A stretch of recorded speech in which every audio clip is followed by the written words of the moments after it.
রিয়ালের জন্য ম্যাচটা ছিল বার্সেলোনার পার্টিতে ঢুকে মাইক বন্ধ করে দেওয়ার শেষ সুযোগ, কিন্তু মঞ্চটা তো ক্যাম্প নু। মাইক তো বন্ধ করতে পারলই না, উল্টো প্রথম 18 মিনিটেই বার্সা বাজিয়ে দিল চ্যাম্পিয়নদের গান। ক্লাসিকো শেষ হওয়ার বহু আগেই লা লিগার রং হয়ে গেল নীল মেরুন। লা লিগার মুকুট পরে নিল বার্সেলোনা।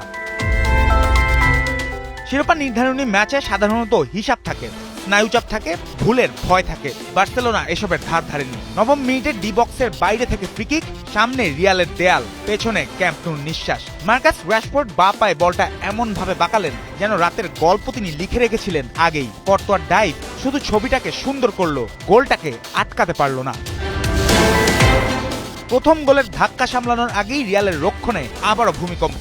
বাদিক থেকে আক্রমণ, দানি ওলমোর কাটব্যাক, আর ফাঁকায় দাঁড়িয়ে ফেরান তোরেস। এক টাচে ট্রেইলার, পরের টাচেই থ্রিলার। স্কোরবোর্ড 2-0। 18 মিনিটেই ক্যাম্প নুতে চলছে তখন কাতালান কার্নিভাল।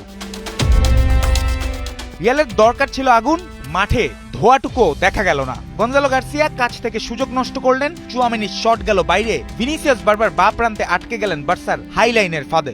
বেইলিংহাম বল জালে পাঠালেও অফসাইডের বাঁশি জানিয়ে দিল আজ রাতে শুরু হবে কাতালান হাসি।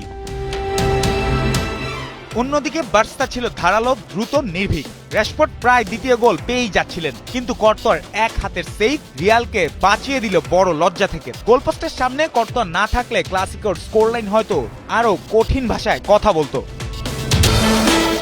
ড্যাগআউটে ছিল সবচেয়ে ভারী আবেগ। ম্যাচের কয়েক ঘন্টা আগে বাবাকে হারিয়ে দাঁড়িয়েছিলেন হ্যান্সি ফ্লিক, তাই গোলের পর রাশফোর্ড তোরেসের ছুটে যাওয়া শুধু উদযাপন ছিল না, ছিল এক শোকাহত কোচকে জয়ের আলিঙ্গন।